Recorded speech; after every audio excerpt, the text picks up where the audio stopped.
One. Hey guys, what's up? My name's Kubo. I'm 28. Yeah, I'm 28. This is Pixel. He's 37. Close. I'm 34. He's 34. Not there welcome yet. to No Content, episode number 4, guys. How's it hanging? Everyone out there on the interwebs, welcome back, guys. Pixel, how you doing today? I'm doing all right. How about yourself? Pretty good. Can't complain. Just kind of chilling and stuff like that. Before we really jump into the podcast, as always, guys, just need to remind you that we're finally on Spotify, and we just got approved for iTunes like 15 minutes ago, apparently, according to my email. Yeah. So we are on iTunes. If you guys want to go check us out, you guys can go check out the links in the episode description down below. If you guys is first time here, this is No Content. Me and my buddy Pixel, who's 34 apparently, I just found out, talk about whatever comes to mind. We usually record this whenever we want to, and then we upload it whenever we want to as well. So welcome. There's no show notes for this podcast. We kind of just shoot the crap for about 40 minutes or so. So I hope that you guys enjoy. But yeah, first off, first thing I want to get into, straight into it, Pixel, straight into it. All right. I had the weirdest encounter tonight at dinner. Okay. And this is what I wanted to talk to you about when I forgot. So what's today's day in America? What's today's day? I don't think there's anything. No. Like, what is the day? Tuesday. Yes, it's Tuesday. And what weekly holiday do we celebrate every Tuesday, Pixel, in America? Taco Tuesday? Yes. Correct. Thank you. So, I decided Taco Tuesday, right? It helped me, like, there's this place in California we have called Del Taco. Back in the day, it used to be 3 tacos, 99 cents. Now it's about 3 tacos, $1.50.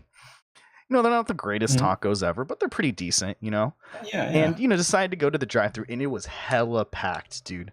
This drive-thru was hella packed. Like, it took like 30 minutes to get through this drive-thru. I don't think it was worth it, but I was too lazy to cook tonight. I mean, it is a holiday. And it is a holiday. True, I need to chew myself every week. So I'm in this drive-thru, and, like, when the drive-thru gets, like, really long, like, do you ever just throw your car into park? Oh, yeah. Totally. And you're just like, you're just chilling, right? You're just chilling. Like, it doesn't really matter, right? So I throw my car into park, and the car in front of me maybe moves up, I want to say, a third of a length of an average size, like, compact car. So not that much, right? Like, let's say 4 feet. And out of nowhere, someone just lays down the horn behind me. Like, we're in the drive-thru, mind you. We're in the drive-thru, and it's just like, murr, murr, murr, murr. And I look back, and it's just like this old, like, it's this old lady, like, in her 80s, just, like, throwing up her hands, getting, like, super pissy. She's just like, go!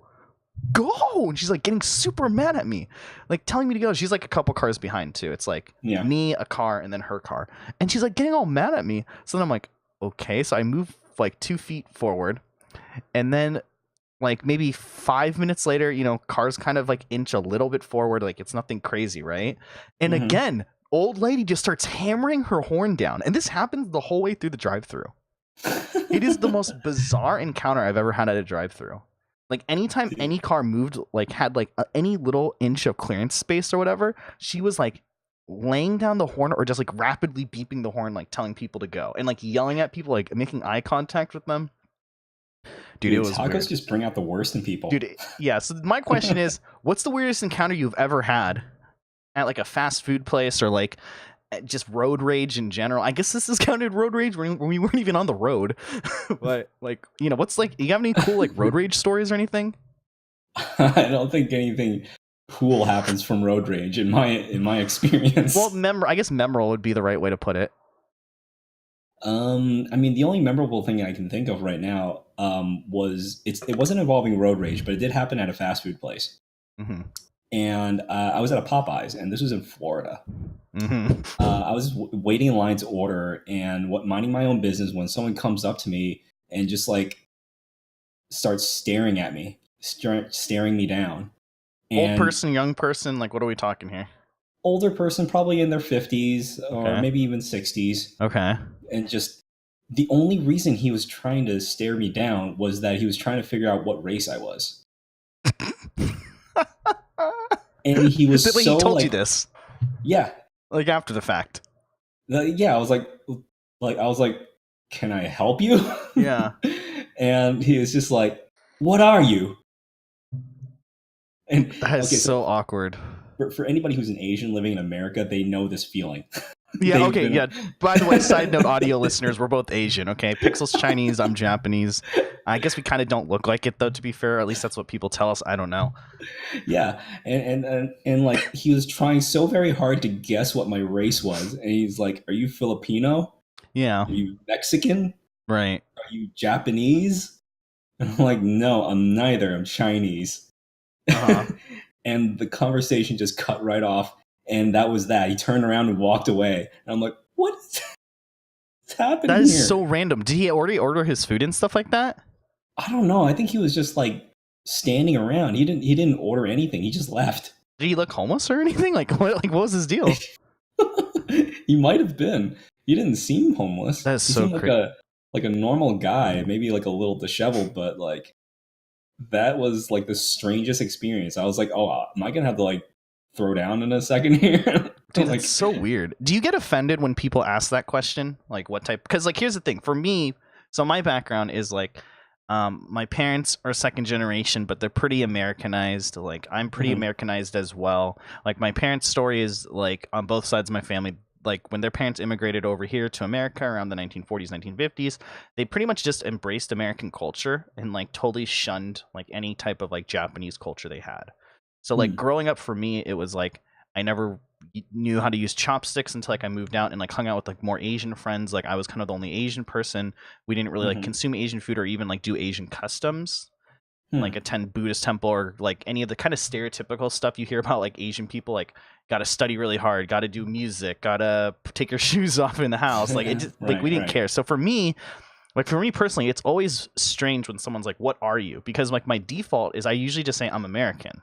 I don't say like, and they're like, "No, what Asian are you?" I'm like, I'm Japanese." Like I totally forget, Mhm. right? Like, and I don't get offended by it, like I don't really care, but I know some people do. Like, what's your take on that? Like when people are like, "What kind of Asian are you?" Like, do you care if people ask you that, or is it just kind of like, whatever? Like you kind of just deal with it, or Um, is it annoying because you're just like, I'm American, like who cares, or like what? it really depends on how it's asked. Like normally, I don't care. Like they want to know, fine. Like it doesn't really bug me or anything like that. Mm-hmm. Like it's just a thing. Like I didn't control how I was born. Right? Yeah. So it's just a thing to me. But it bugs me if it leads into something else. If it leads into like some sort of negative stereotype, or if they're trying to Oh like yeah. make fun of it, Yeah. then yeah. But normally, like if they want to just ask, that's fine. Because actually, one thing that Chinese people do, at least the ones that I'm around, is they just ask like, "What is your background?" Huh. That's Okay. kind of like a conversation starter for us. Interesting. So it's kind of like an accepted thing. Huh. So for the most part, I don't mind it. Yeah, it's just like kind of whatever's or whatever. Yeah. I'm trying to think if there's any other weird incidences I've ever had in fast food places, but I don't think I've had that many weird like conversations or like anything like kind of Hmm. like awkward happen. Hmm. I don't think, at least. I've had like just like that was the that was like the thing that just happened today where it's like, oh, by the way, the tacos were okay. They were decent. Like you can't beat a price on tacos, you know what I mean? No, Are you absolutely not. do you celebrate Taco Tuesday? Occasionally, but here's the thing: Mm-hmm. I love Mexican food, but I hate cilantro. It taste like mouthwash to you or what, soap or whatever? It tastes like bleach. Yeah, you know that's genetic. It, yeah, it's genetic and affects like 30% of the population, like Yeah. across the world. Yeah, my cousin And, my cousin who ironically is half Japanese, half Mexican. He hmm, also has it. So it's ooh, kind of that's funny because rough. he looks more Hispanic than he does Japanese or whatever. So like every time we Yeah. go to like, some of the place like Mexican places around here, it's like, what the Mhm. heck, dude? And I'm like, Yeah, I'm an extra cilantro guy. Like I love this stuff. I know for you it doesn't taste good, but yeah. for me it's like it's like refreshing. Like I guess the comparison is like like when you get a burger and Hmm. like it has like you get a good burger and it has like a solid piece of lettuce on it Yeah. and it just like tastes like refreshing, like that crunch or that crisp. Or like you're at Like, Korean barbecue and like you put like the lettuce wrap around like the pork belly or whatever and you eat it like yeah, that. yeah. That's what it tastes like to me. That's what cilantro is for me in Mexican food, because Mexican food is kind of heavy, right? And Hmm. it kind of like cuts down on that like heaviness and it's like a crispiness or like a freshness that I really Right. like, you know? Yeah. Like I get like how people describe it, but Mhm. whenever I eat it, it overpowers every single other flavor in the dish. Like I can't taste anything but the cilantro. Have you And had it's people sneak it in for you, and you still notice? Like, have you gotten? yes. Oh, really? Wow. I taste one single leaf in there, and I'm like, Really? what is Wow. this? Why is this in here? And I pick it Wow. out. Like Okay, it's so powerful to me. that's crazy. Besides, like that, I guess because it's genetic. Like, what other things do you eat? Like, what don't you like to eat? I guess is my question. Like, that's Um, not genetic related because you can't or whatever. the only other thing that I don't like eating is seafood. Oh, right. Okay, gotcha. And that goes across like everything that comes from the sea. That goes for like shellfish, just Hmm. regular fish, um, And then it doesn't matter cooked, raw. cooked raw. Like I've had it and it just doesn't do it for me. I'm like, it's okay. Right. I'm not going to go out of my way to order this. I'll eat it if it's served to me. And if it's like a thing that I'm being served, and like I'm not going to insult someone by saying no, I'm not going to eat this. I'll Right. eat it, Yeah. but I'm not going to really enjoy it. I mean, like, I don't like cooked fish a lot. There's actually this. See, here's the thing, man. I don't like. Okay, so here's the thing. When it comes to food, I have a belief that it should be able to be consumed on its own.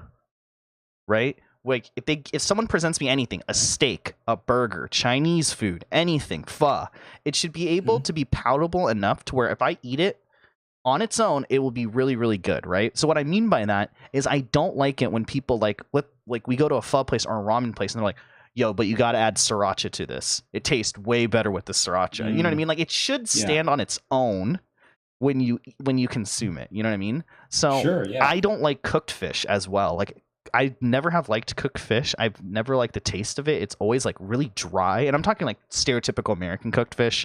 Like it's always like you have to add tartar sauce or cocktail sauce, you know what I mean, like to it to make it like more palatable. And I just think that's like a bad like food design, I guess you could say, with it, right? Like I don't want to like go to a ramen place and it's like, yo, but you got to add this chili paste to it, dude, it makes it a lot better. It's like, no, dude, like I should be able to just like the food should just be presented to me, I eat it, I'm like, oh, this is pretty good. But then if I want to change up the flavor, I can add whatever I want to it. But when it feels like it's almost mandatory to add to some type of food, that's when I'm kind of like, you know. So seafood, raw or cooked for you though, right?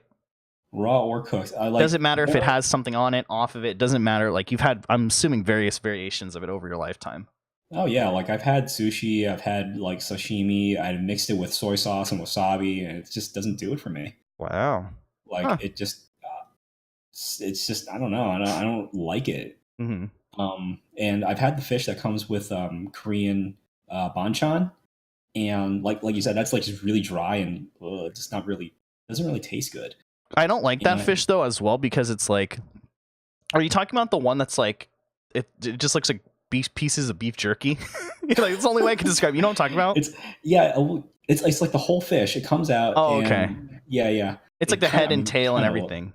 Yeah, because there's like the ones that are like little brown pieces of like, they look like cardboard that you get like Korean barbecue. You know what I'm talking about? I think so. I think like they're like the really tiny things, right? Yeah, I don't like those. Smelt. Yeah, I don't. Here's the thing. Here's my other gripe about food. With the fish you're talking about, I don't like eating them because they have bones in them. I hate that. So I hate that. Like I get that stupid fish. Here's the thing. I don't like to work for my food, right? Like my food is my enjoyment time. I have limited time to enjoy this. I only enjoy it 3 to 4 times a day. I'm not wasting 20 minutes of that to like dissect something. So for example, I don't like crab, right? I like crab. I like eating crab, but I don't like the process of eating a crab. Does that make sense? Yeah. Because I don't like breaking it open and stuff. That little fish, don't like dissecting it to like having to eat it. Even Korean barbecue, sometimes I get pissed off because I got to cook it. You know what I mean? Like I don't want it to be prepared. I want it now. Like I'm totally American when it comes to like that. You know, there's a saying with crab, like, you will starve on crab alone. And what that means is it takes so much time to crack open a crab and eat it is that you'll starve just trying to eat nothing but crab. That's funny. Speaking of crabs, did you hear what happened at a melee tournament this weekend? Yes. So transitioning over to it's just something totally random. If you guys didn't hear, there was a Super Smash Brothers tournament that was held this weekend in Maryland. What state is Maryland in? It is a state. In the state of Maryland. Yep, I knew that, guys. Just kidding, you guys. It was in a city in the state of Maryland. I don't know the city specifically. Yeah, I knew that, guys. But apparently, a competitor in this tournament got to grand finals and got a crab thrown at him while he was after he won the game. So let me just give you the breakdown of what happened. There's a guy named Hungrybox. He plays a character named Jigglypuff. Jigglypuff is considered a different play style from what the game usually offers. It's slower, more strategic. You kind of wait for your opponent to mess up, and then you kind of go in and take advantage of that and counter it. People don't like the play style. Hungrybox has been the number 1 ranked Super Smash Brothers player for the last year and a half, and people have said that Melee is dead. He's literally won like every major tournament in the last year and a half. It's pretty crazy. Mm-hmm. So he won, and some fan, or not fan, I should say, but someone in the audience threw a raw crab at him, like an actual crab. It was a real crab dead, but raw crab at him from the stands because of the Twitch meme. There's a meme, if you guys don't know, where it's like it's like this song, but you play this song and there's crabs dancing in it, and people will say like crab emoji, Melee is dead, crab emoji. You know what I mean? So that was what the meme was for. Now, apparently they caught the guy that kicked him out, but apparently he said he never intended to try to hit Hungrybox with it. He just meant in general that, like, the game sucks, apparently, and apparently he was, like, a Smash Ultimate player or something like that. What's your take on that, Pixel? That's crazy, right? Yeah, it's absolutely ridiculous. It's just like, how do you take a meme from Twitch chat and turn it into a weapon? Yeah, like literally threw a crab at some dude. It's so cringe too. Like I don't like using that word a lot because we're on Twitch, and it's like I feel like it's one of those words. It's like people will do normal things on stream, or they'll just be having fun on stream, and they'll speak. Oh, that's so cringe. It's like that's not cringe. Just having fun. Like, oh, he talked to a girl. That's cringe. Like you know what I mean? Right, but it is pretty cringy. Like this one takes the cake. Like that's really cringy. It's like video game. This guy just won. He's like popping off. He's super excited, and you're gonna pull like a Kanye West on him and like Taylor Swift a mic from him. You know what I mean? And like take away his spotlight by throwing a crab. Because pretty much what happened was the crab was thrown. He got up. He got super pissed. Obviously, he walked off stage, and they didn't even do the award ceremony. Yeah, well, didn't Hungrybox like pick up the crab and start yelling at the crowd like, "Who threw this?" Yeah, like, he's like holding this crab, like shaking it in his hand. Yeah, and then he like threw it down on the ground or whatever.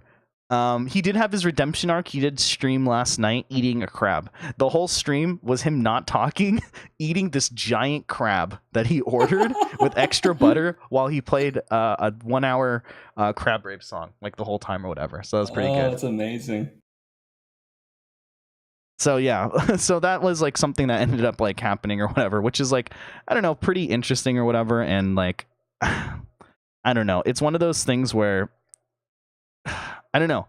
So the thing I want to know, I guess, is how did he get the crab into the venue? Right. What do you think? I mean, what do you think he did, Pixel? I mean, it's not going to be set off by metal detectors, so he probably like stuffed it in his pants. This is true. But anyway, moving on. I know you wanted to talk about some stuff, right? What else do we have to say about that? You know what I mean? Like, what else is there to say or whatever? Like, the guy got a crab thrown about him. It looks as ridiculous as it sounds. Go check out the clip. It's like all over the internet right now. But I know that you had some stuff that you wanted to talk about, or you had some topics that you wanted to talk about. So go for it, Pixel. Well, what's on your mind, buddy? So I was reading this article today about it's from Polygon, and it's about Epic and how. Okay, yeah. I've seen this article. Yeah. So for those who haven't read it, it's about Epic and their work culture and how their success with Fortnite has driven them to work like 100-hour weeks every single week since the game has been out. Now that's like a year and a half. And, you know, it exploded in the beginning of like 2018. So they've been crunching for like the past year and a half. Like that is absolutely insane. And there's this pressure inward to keep going, keep patching, keep adding new things. Mm-hmm. And yes, like it's amazing how fast they can get all these things done. Yeah, because like every 2 weeks or something, that's like a patch comes out, right? Yeah, like that speed is like completely insane. Like no one has ever done that for like the reason that you just burn out and you would just like your health would just be destroyed. But they're doing it, and like it's kind of unfathomable because like I've had experience with the game industry. I've worked in it, and I know what this is like, and I know the pressures that you feel as an employee to work these crazy hours. Right. Like you always feel like you're in danger of losing your job. Right. And that's because there's always like a hungry college graduate that's ready to take your job at any second because they could probably do just as well as you. They'll get paid less and they won't complain. Right. So as soon as you start complaining, you lose any kind of leverage you have and you just get pushed out for someone who won't complain. Right. And will just stay all these hours.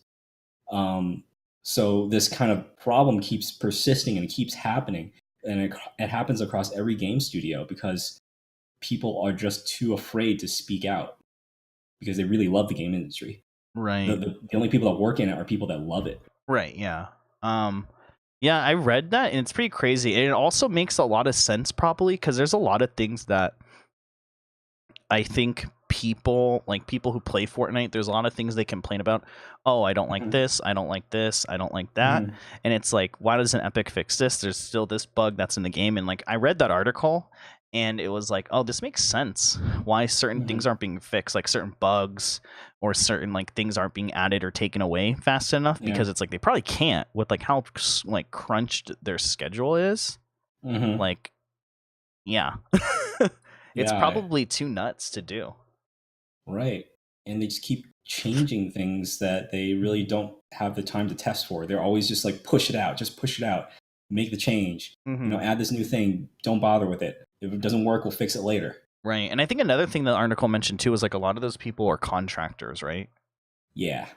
So that's a pretty big thing. They're not like, I think the vibe with contractors is like they're expendable. They're not really like part of the company, right? Like they're not really part of like the core group of the company or whatever. Right. And I mean, not specifically at Epic, but at other places, if you are a contractor, you are kind of like labeled like with a scarlet letter. Like you're not part of the family. You're not part of the people that actually are shedding blood, sweat, and tears for the game. Right. You're exactly. just a lovely contractor. Right. Okay, hold on one sec. I gotta do something. Keep talking, Pixel. Keep giving your ideas. You got the solo content right now. This is Pixel's time to shine. One sec. All right. Oh God. All right. So I don't know what's going to have to change with this industry because this is absolutely not sustainable. Oh, I hear a dog. I feel like I'm going to get on a soapbox here for a second and talk about like how every single games company, almost every single one, there are a few that don't kill their employees, and one of them is Blizzard. I know that. But this, I don't know what needs to happen for this to stop. I don't know if they need to have a union. I don't even know if they need to, just stop supporting these companies altogether. I have absolutely no idea how to fix this because there are always people that are willing to join these game companies and work for pennies on the dollar. And it's part of the reason why I left it too. I just couldn't deal with it anymore. But another thing also is like the competition that you see overseas. It's not just competition inside of America, not just college students here, but it's also artists, programmers, and stuff in Eastern Europe and other places that work for a fraction of what an American needs in order to live. And so you're also fighting them for your own job. And it's just like a race to the bottom. And unfortunately, this is happening in the games industry. It's happening in the film industry. It's happening in a whole bunch of other places. And it's not good. And this is part of the reason you're seeing microtransactions happen in games too, because in order to support American workers, you need bigger income streams.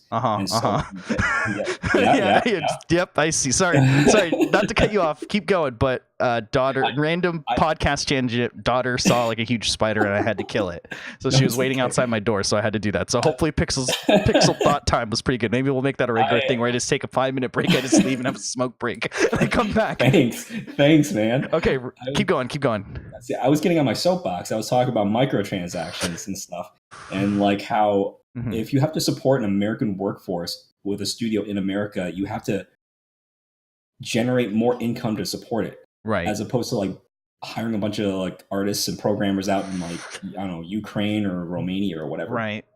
Because they're doing some pretty good work out there, and they work for a fraction of the dollar. Right. Do you think that in the future people will more likely like ship this stuff overseas? Do you think like EA or Activision or any of these companies, or do you think what's working now like it just works and they don't think it's change already happening? Okay. It's already happening, and a lot of big games will outsource certain parts of the game to, like, say, China, and they'll be like, "Hey, we're making a game, and we need you to make all these environment and art and props, these like scenic set pieces and stuff like that, things that don't really require a lot of art direction and things like that." So they send it all overseas, like just a whole bunch of it. So that like chunk of work is already gone. Like that's just not even, that's barely done in the US anymore for large games. That's actually crazy. But there are things in that kind of need to stay in the US. Anything on the high level, like high level creative direction and things like that, that needs to stay in the US. What else?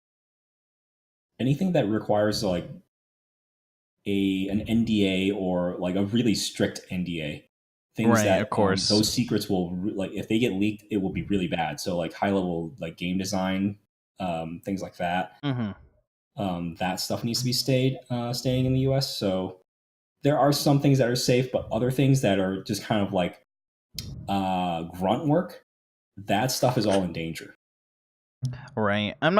Unfortunately, I'm not too surprised with that, and I don't know, it really sucks. Do you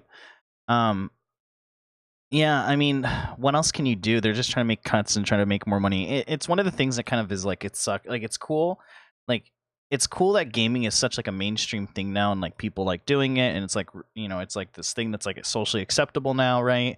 And it's kind of weird to like say like, oh, you play video games, you're such a nerd, when like almost everyone plays video games in like some type of degree. But then as it becomes more of like a business, which really like you've seen in the last like couple of years, this is kind of why like big studios are kind of like getting like kind of burned, right? Like Activision, Blizzard, EA, like all these big studios, even Valve, right? It's like it's become like a legitimate business. And I think when you try to make a business out of an art form, like because video game really is like an art form, that's when it tends to start to like fail. Absolutely. Right? Because really like the best movies right now, like it's very rare to find like an original movie. Like the best movies that have come out in probably the last 10 years are either just like artistic remakes of older movies or the visual artistic spin of a book, right? Which is already like a foundation of something that was already popular. Right. Exactly. And there's a reason for that too. It's because no Hollywood studio wants to risk $100 to $150 million on an idea that hasn't been tested. Right. Yeah. And so they want to have a story that they know that's popular. They know that it has a fan base, and there's a market for it. Yeah. And so it's really difficult to put out something that's completely original and creative nowadays, just because they want to know that they'll make their money back. Right. Yeah. Exactly. I don't know.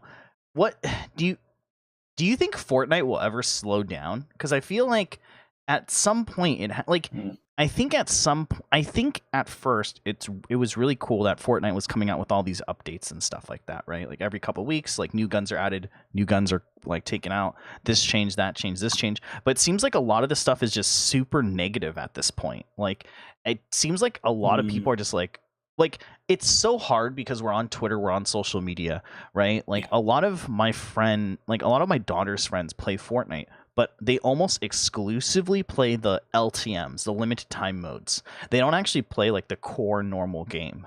You know what I mean? And so it's like there is like such a huge casual fan base in Fortnite or whatever.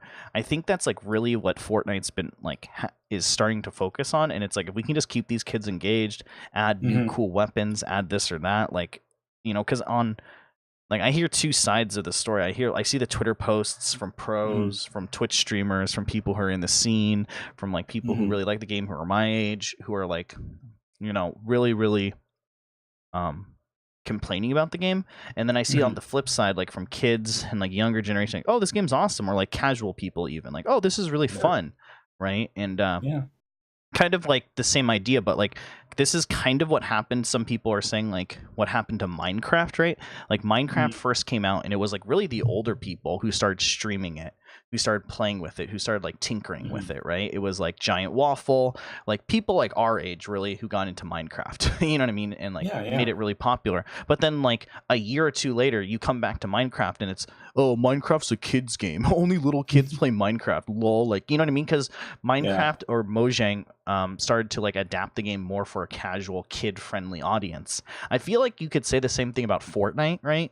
Like when you looked at people streaming Fortnite, it wasn't really kids. It was like older people. You know what I mean? People who are like coming from like a competitive H1Z1, people who are coming from like a competitive PUBG scene who really liked Fortnite. But now you're seeing like 2 years later, it's like, oh, Megalo, only kids play this game. When like realistically, it's like, I think they said the average age of like a Fortnite player is anywhere between like late 20s to like early 30s. Right? But like it has this stigma of being like a kid's game, and I feel like that's probably because somewhere in the development Fortnite was just like, hey, let's make it like more kiddier, right? And I think you can see that switch happening. Like you probably could look back in the patch notes and even the weapon design, because I feel like the original weapons are just like actual guns, right? And now it's just like, here's a firework launcher, here's an egg launcher, here's a grenade, here's a grenade, a grappling hook that shoots a plunger, like, you know what I mean? And it's like very like weird like that. Even like the OG Fortnite skins were like pretty like tame, like pretty bad, right? But like tame. They weren't like all loony and like weird and like cartoony, you know? Sure. Yeah. But do you think they'll slow down with this development cycle? I feel like eventually they'll have to, right? Uh-oh, I think Pixel's cutting out. No, you're good. You're back. Keep going. Was my audio okay? Your audio was like a little weird for a sec, but you're good. Okay, it's probably my connection. It's being weird. It's okay. Keep going. But I think it will slow down eventually, and it'll settle to a point. I think you're right. It's kind of like Minecraft in a way, in that its appeal is largely for like kids, and that is a huge market in and of itself. Like there's nothing wrong with marketing to like the younger group. There's a lot of money to be had there. Right, of course. And, these kids got their parents, paying for their video games and stuff. So, it's a lot of money to be tapped. And, parents are willing to pay for like, $5 to keep their kids happy for a few hours. Right, of course. Like, whatever. But will it slow down? Yeah, I think it will. I think it will get to the point where, it's less of a competitive scene. I don't think that this has a very long game as far as like competitiveness, because everybody just kind of hates it in the esports world. Right. In my opinion, it's too random. Yeah, there'll be a couple of outliers, right? But let's say like throw out a name there like Tfue. He's a very good player, right? He wins a lot of tournaments. He gets top 8s in a lot of tournaments as well. But I mean, beyond him, like I don't know anyone else who like consistently gets these type of pulls, these type of numbers. I think people care more about it being a streamed game rather than a competitive Fortnite game, right? At least from like a Twitch perspective. So yeah, I agree with that. And I think that the only reason that there is a competitive scene for it right now is because of how big these prize pools are. Right. Like they're ginormous. Like these are ridiculous size pools. And if it brings more like, younger players in, like having these stream personalities play and stuff like that, I can see it, lasting quite a while. I can see it having these large pools for quite a while. Because that's the only reason that it's drawing these names in. Right. Yeah. I really don't think it's fun enough to draw people in. It's mainly just the money. Right. I think also so I kind of went over this in another podcast this morning, but Apex Legends has lost 75% of their Twitch viewership from a month ago. And I think a lot of it has to do with like, there's a lot of factors that we've already kind of discussed on various other podcasts, but it has to do with the development cycle, how they didn't think the game was a success and they kind of had a skeleton crew already in place. Then the game kind of blew up and they're kind of scrambling right now, right? But then I think a lot of it also has to do with like, they haven't established an esports scene. So a lot of the people who were streaming Apex were like, okay, where's the esports? Where are the esports? Wait, Fortnite's holding a $45 million prize pool tournament. I'm going to that piece. Mm-hmm. You know what I mean? Yeah, and that's definitely really, pulling them back in for sure. It's really tough, and this is a point that I forgot to talk about. But Epic has kind of screwed the gaming scene in a lot of ways, right? Because one, they're setting expectations for everybody in regards to esports scenes, how fast they put out patches, and all these things. That speed is now becoming the norm, and people are expecting that. They're expecting all these battle pass things to also be like just exploding with value and all these skins and all these other items and stuff. Right. They are expecting that level of polish, and a lot of companies are not able to do that. Right. And it's kind of really messing with people's expectations. Yeah, that's definitely like that is a thing for sure. Unfortunately, I don't know, man. One of the things I always say is like, or a lot of people say, not just me, but it's like you never want to be first to market at anything, right? And so like this happened with like social media, right? This happens like with MySpace and like other social media platforms before that, and then Facebook kind of came along, and now people, when Facebook came out, was like, oh, this will be dead in like a couple of years, something else will take it over, and Facebook's stuck around for the last 10 to 15 years, right? I feel like Fortnite is going to be that game, unfortunately, that sticks around for a while, right? It already just had its like 2 year, I think it's coming up on 3-year anniversary for Fortnite or whatever, at least for the BR. I know the game itself has been out for a little bit longer than that, but I think the game's going to honestly stick around for a while.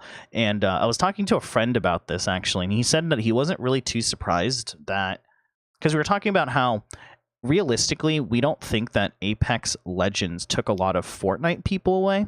We think it actually took a lot of people away from other games. So we think it took a lot of people away from probably COD, BR. It probably took a lot of people away from like Overwatch, right? Like those type of games. Because the reason why people play Fortnite, I think, is not because of, I think it's because of the building.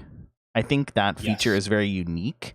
I don't think people play Fortnite because, oh, you can aim down sight, you know what I mean? Like, oh, this game you can aim down sight and stuff like that. That's so cool. Or because it's like a battle royale per se. I think it really has to do with like, one, probably how much money people spent on it. Two, all the features, creative modes, and the different ways people are treating it. But I think really it just doesn't. It's more like Minecraft, or like feels way different and way more unique than other like BR games. Like it doesn't matter how fast like another BR game is with like built with the speed of the game, the lengths of the game, etc. How the firing feels, if it's better or feels worse. I think people are really going after it because of the building, in my opinion. Oh yeah, that's the unique part of it. Like no other game has that.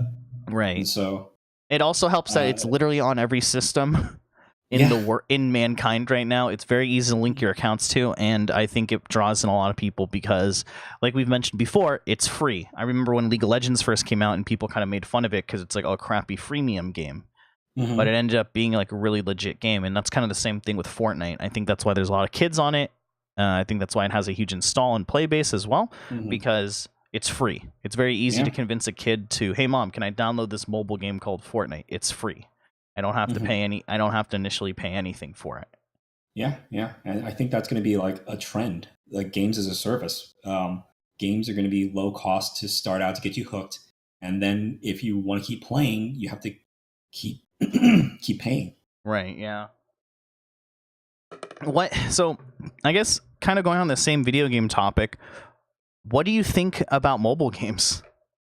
Just in general, what do you think about them? What do you like about them? Are you a mobile gamer? I'm not really much of a mobile gamer. To be honest, the only thing that I'm playing right now mobile is Animal Crossing Pocket Camp. Yeah. I really don't like mobile gaming in general. I see shaking head. I know. No one plays it anymore. That's why you missed that boat so long ago, Pixel.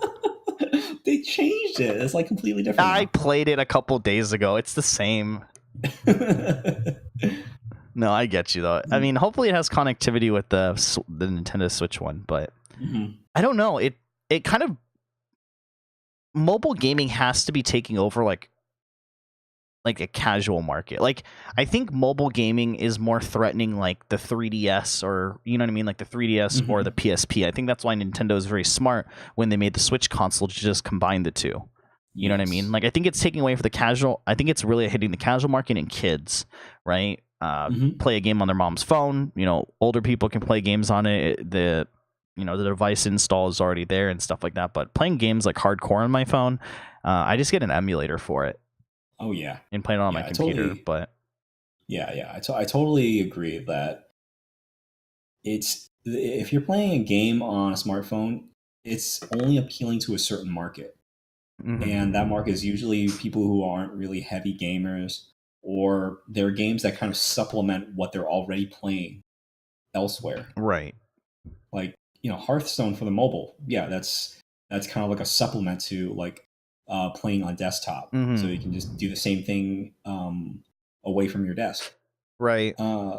So yeah, like I think it's got its own niche market. It's wildly successful. Of course, yeah. And so I don't like it, but there's so many people that love it. So yeah, it will be interesting to have this conversation like 10 years from now. Like for example, like my daughter cannot play like computer games or console games very well. Like she's okay, but like I've been she's not that good. But when she's like, but we play so we play a lot of Roblox together. That's like her game right now, right? And I have an account for myself that's on desktop, and then she has her account which is on like an iPad that our family has. And like we play these like games which are pretty much just like platformers. Like people make maps that are like you have to jump from like platform to platform to platform. And she's really good on desktop, and like on desktop or like console, she can't do these platform games on there. But if you give it to her on an iPad, she can do it fine. Yeah. With like the touch controls and everything, which I can't do at all. So it'll be really interesting because a lot of her friends too are mostly on there like when they like this past Christmas or holidays or birthdays is like, oh, what do you guys want? And it's not like it like right now it's not like, oh, I want an Xbox, I want a new computer, I want a laptop. It's like I want an iPad or I want a tablet so that I can play these mobile games like Fortnite or Roblox or Zombs Royale or whatever it might be, right? And then it's like, okay, well, next birthday or Christmas or whatever comes up, next holiday comes up, it's like, oh, what do you want? It's like, oh, can I get a gift card for Roblox? Can I get a V-Bucks gift card for Fortnite for mobile? Yeah. And it's very interesting because it will be interesting to see this conversation 10 years from now because like I think there's a generation of gamers growing up for sure. I don't know how big it is, right? But there is definitely like a pretty substantial market of gamers growing up right now who are like foregoing consoles and foregoing PCs for an iPad because they probably grew up on it like my daughter did. When when she wanted to play games, it was like, okay, well here, you can play this game on my phone for like 10 minutes. I think what it is there are different types of games. So the stuff that we grew up with on consoles, you get like this dopamine hit very, very far down the line. Like if you're playing Final Fantasy, you're getting that small hit like after like a disc. After like a disc is done. Yep. And when you're playing on a mobile game, they're designed so that you're always getting this tiny little dopamine hit more often. And they're regulated amounts. Like whenever you open a loot box, whenever you see something flash, whenever you get like this new skin, whenever you get this like new little thing or whatever. And these mobile games are really, really good at tapping into that. Right. Yeah. And I think for kids that have shorter attention spans that really want to have that instant gratification, I think it's just like human psychology. Like I don't even think it's specific to kids. I think it's just human psychology. And if you grow up with that, like that's just how it is. Yeah, I just mentioned kids because they're just a little bit more impressionable and for probably like a better market for it. But like this stuff is they hire psychologists to come up with this kind of like monetization and how to get people to buy more. Right. Yeah. How to precisely tune in on how much dopamine you're gonna get from this one little thing. Right. So it's very finely tuned in order to make you feel bad for not playing. Yeah. Yeah, we'll see what ends up happening with like microtransactions. Kind of on the same thought or whatever. I wish that they found a way to tap into better microtransactions in card games, like digital card games, because that's what I play a lot. Because I feel like even though they haven't been out for so long, like just the opening up essentially loot boxes to get the cards to play the game just seems like so old school and like anecdotal, I guess. I don't think that's the right word, but like just like so primitive nowadays. You know what I mean? In today's like market, you know what I mean? But then like Artifact tried to do stuff and that failed. But I think if Artifact came out as free to play, I think it would have been more of a success. It would have been. You know what I mean? Because it was cool. Like you could buy packs, but then you could trade cards. But then like, why am I going to pay $20 for a game I don't even know if I'm going to like a card game I don't even know if I'm going to like? Yeah. And then on top of that, pay for more microtransactions, and then also you have to pay microtransactions. It's not really microtransactions when it's mandatory. It's just a transaction. You know what I mean? Like it's kind of weird. Yeah, there's a lot of issues. It will be interesting. Kind of like on a side note with that, or kind of like the same topic or whatever. I did pre-order Reynad. If you guys know who Reynad is, he's the owner of Tempo Storm. He also invented Zoolock apparently in Hearthstone. He is making his own card game called the Bazaar or Bazaar. The Bazaar. And I actually, I wasn't totally convinced with it. When he first announced it, but I've been watching. He's been doing these series where every month he does an update on his game and kind of his design philosophy. He goes through design, art, and animation, like everything. And I've been watching them. They're about 40 minutes long, and I'm like, I got convinced to buy it. So really, the game, I bought it. I bought it. But you don't have to buy it when the game is fully released. I bought it. Pretty much it gives me early access to the game whenever like a beta build comes out in a couple months. But when the game is released, it's going to be free to play. But then the way the game is going to work is there's going to initially be, I think, about 6 classes in the game. And the way the game is going to work is it's going to work like Slay the Spire, but PvP. Okay. So basically, you have a deck of cards, of like a base set of cards, and then there's a night and day phase. You play a card, your opponent plays a card, and then a shopping phase happens where you can buy cards, and those cards get added to your deck, and then your deck gets reshuffled, and then you draw cards again. And then you kind of like battle each other. And there's like certain cards that do certain things. So like, for example, one of the cards is like, or one of the classes is called the merchant, and what he needs to do is he needs a lot of gold in his reserve. So you actually want to buy cards that give you more gold, but you're never necessarily like actually hitting your opponent in the face, right? But after he hits like 50 gold in his deck, he wins. Stuff like that. But then there's obviously cards that like add negative effects to your opponent's deck or removes cards from your opponent's deck, stuff like that. It actually looks pretty interesting, but he was actually talking about their monetization and what they're going to do with the game. And they're going to go, they're going to do a couple of things, but the first thing they're going to do is cosmetics. You'll be able to think of a Hearthstone board. You'll be able to basically theme the whole board to whatever the heck you want, at least your side of the board, to whatever the heck you want. The shop, the hero, the little things, the little like fidget spinner things that you can interact with on the board. But then also, when a new hero comes out, it's going to work like League of Legends, where you can just either use in-game currency to buy that hero, or just pay $5 or $10 to get that hero, and you'll unlock all of its cards. Like each hero class has about like 200 cards. So that's how the game's apparently going to work, is that we're going to all start with like one hero, but then like you can just pay like $5 to $10 to buy that hero, and you'll get all past, present, and future cards for that hero. Wow. So the game initially, if you really wanted to microtransaction it at the very beginning, is going to be like a $60 card game. Right. But you'll get all past, present, future cards. So it seems interesting. Yeah, it's an interesting idea. I don't think I've ever heard of something like that. So what do you think about that? Because we have pretty much the initial thing right now is it's free to play, but then you can do these dailies, or you can just buy packs and or just RNG cards. The way he's going to do it is it's free to play, and then you can do dailies to earn currency to unlock a hero class for, let's say, $10, or you can just pay $10, buy the hero class, and you get 300 cards instantly. And then supplement with cosmetics if you really like that class. What do you think about that monetization model? So kind of like a league model is what he said he's basically going for. There's 2 different types of currencies, blah, blah, blah. You get the idea. Yeah.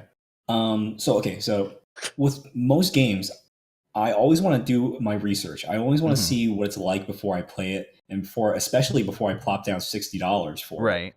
So giving me a chance to like just try it out, having a free to play mode, and just like playing it for a little while. I'm cool with that. Right. That seems pretty interesting.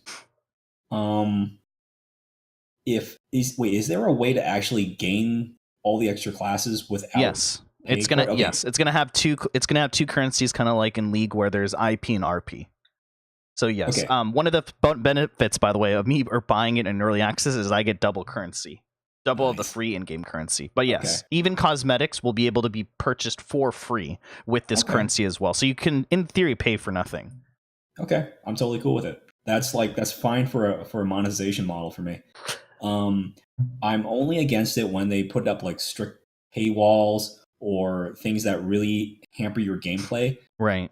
Making it more difficult to play the game unless you pay something. Right. That I'm completely against.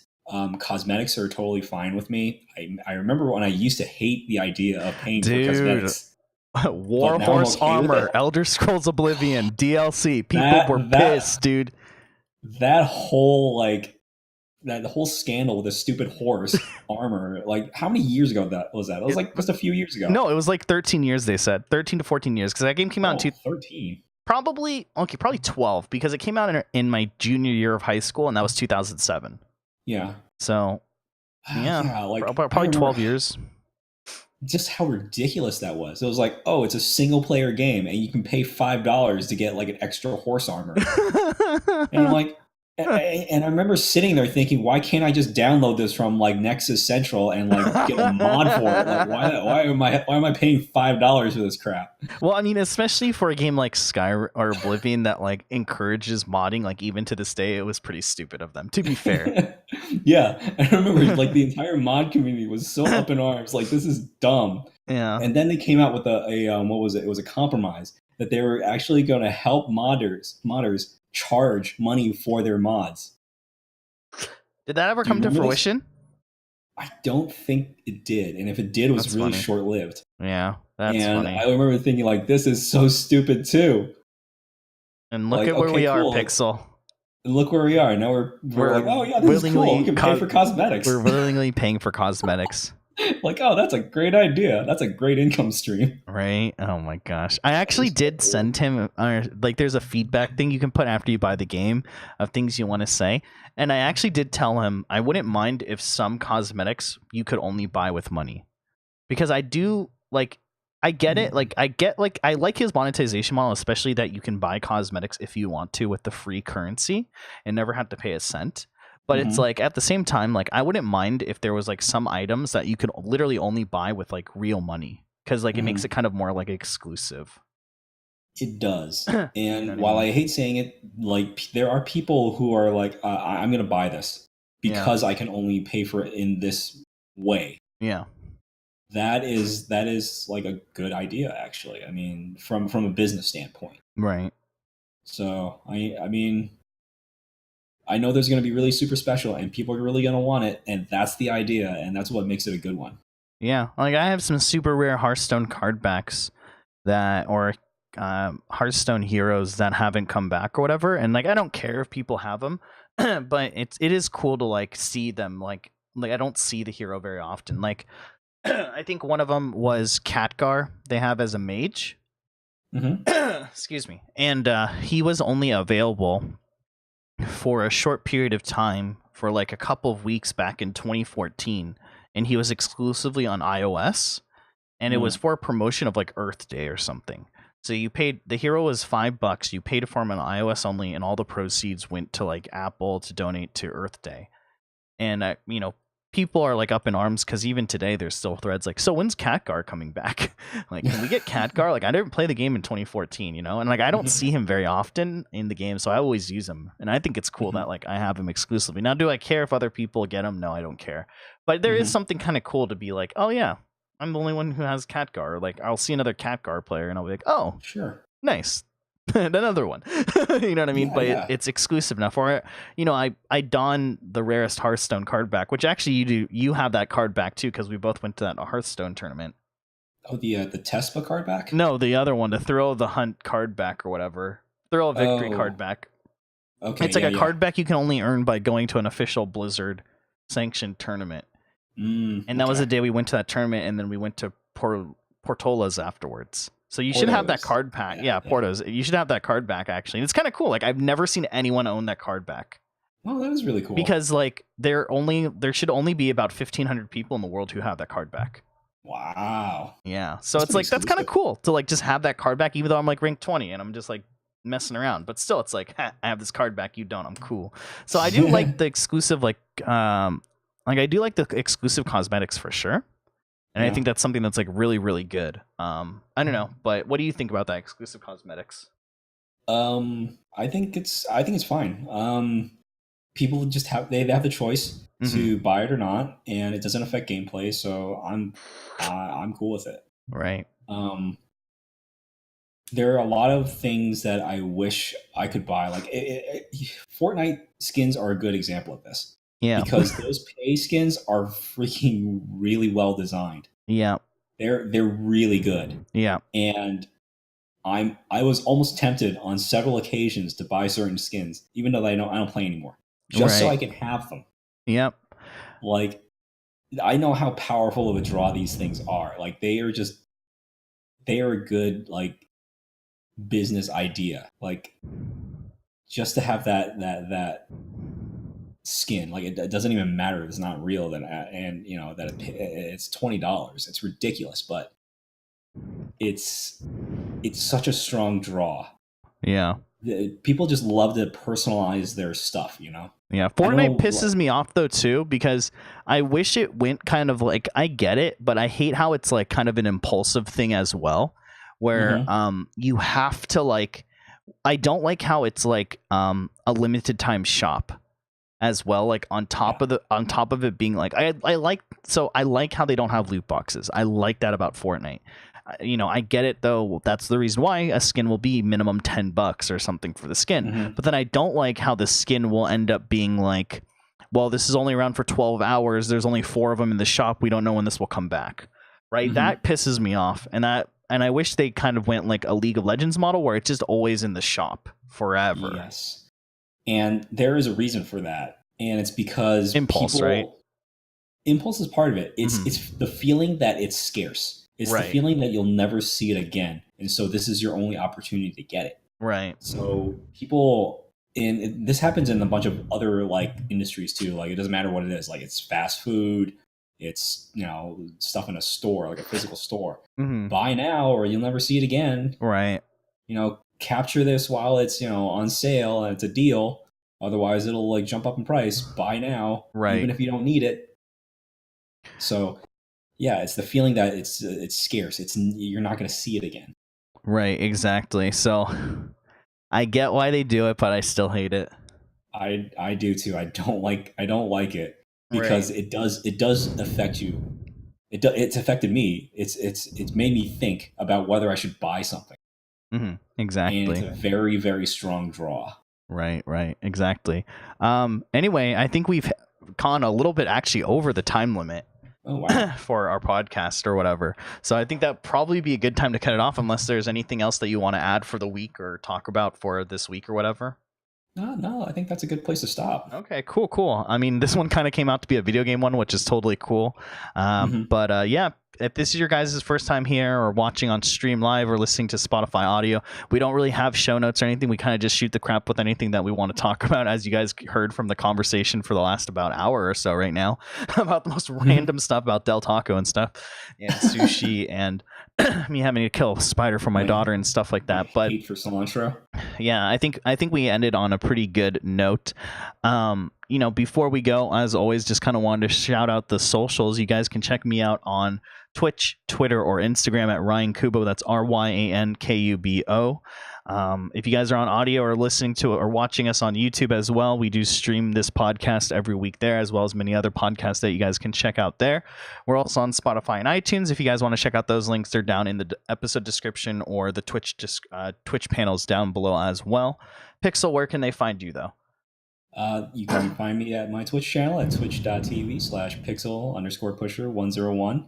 You know what? I'm actually giving up Twitter, so I'm. Wait, really? When was this gonna happen? When did this happen? See, well, I don't actually post anything on Twitter anymore, so True. I feel like, okay, if I shout this out, what's the point? Okay, so what are you moving to?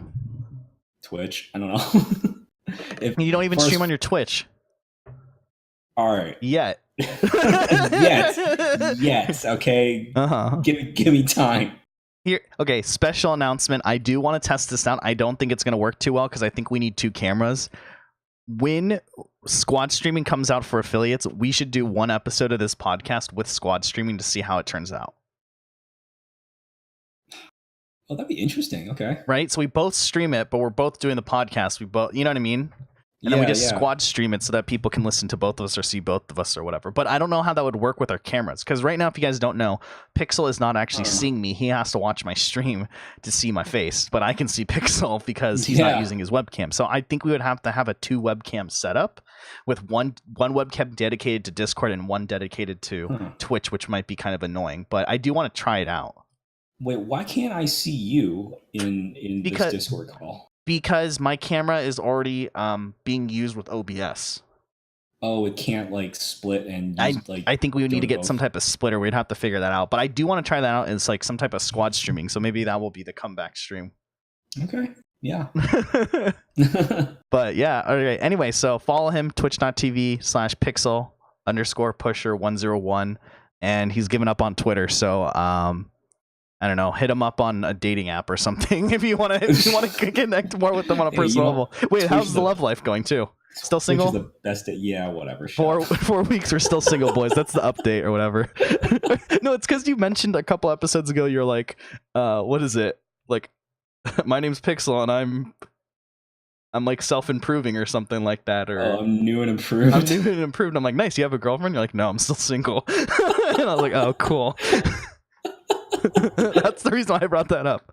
Okay, anyway, guys, we're gonna cut it off here. We'll catch you guys later. Thank you guys for hanging out. We will see you guys probably next week if we have more crap to talk about. But until then, guys, take care. Have a great evening, afternoon, or morning. Take care, guys. Later. All right, see you guys.